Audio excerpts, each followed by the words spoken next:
互咱上新的消息，拄则咱嘛有看到，这国民党总统参选人韩国瑜，伊透过竞选办公室公布着伊太太李嘉芬名下的这个房屋，并且呢，嘛向这总统蔡英文来呛声。行政院副院长陈其迈下早来出席着公开行程接受访问，除了要求讲伊一概讲得清楚以外，针对着民进党内不分区立委的名单，伊嘛表示肯定。 昨天因为最后不分区的民调要敲定啊，所以有一些不同的意见在做最后的整合嘛哈。那昨天最后的结果，我想代表了说不分区的名单兼顾到说多元还有功能性跟整个。 国会实务的运作的一些考量所做的一些大家的最后的一个决定哦。那因为昨天我也有一些政务在忙，所以中途有一些离开。详细的讨论的过程，可能要由党部来做说明会比较清楚。对这份名单满意吗？因为现在里面有一些人，比如说像是中央首都互换，大家会觉得说好像有点迟。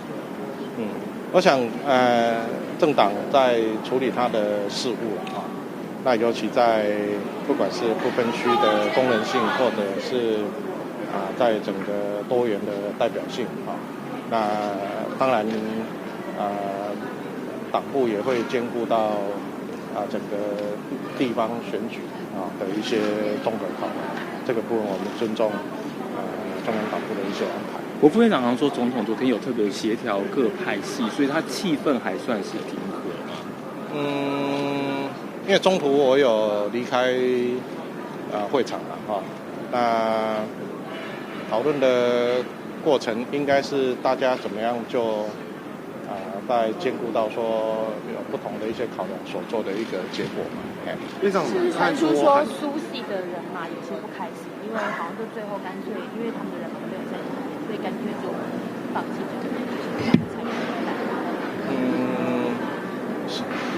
没有，大家在讨论这个过程没有派系的一些考量，大概就是就整个实务上，或者是说在功能性跟比如说有一些专业的代表那还有其他的这个社会的代表性、多元的代表性的一些考量。所以苏院长没有考虑到派系。 所以苏院长也认同这个名单吗？我不晓得，我早上就来了。那我想这个是中执会昨天的通过嘛，然后我们就尊重中执会的一个结果。那副院长刚才说，因为韩国瑜现场有个7200万的房地产，然后再来就是又有快爆出个3000万，那一下是买房卖房，一下又是都买房，在同一年的时候，那这个房地产的问题，然后他今天要开记者会，您有什么话想跟他说？其实应该是要参选的时候就要把这些事情说清楚嘛。 不然到底他大家当然会对他的之前所标榜的形象跟现在很多的房地产当然会有大的落差。那这个韩市长其实这个不应该闪躲嘛。我看不管是他他的一些好友也这出国然后这件事情近半也不回应那这个。 恐怕会一而再再而三的这个没有厘清民众的疑虑之下，恐怕对他来讲也不是很好嘛。所以从实事上策，把话说清楚会比较好。那当然是最好是一次讲清楚。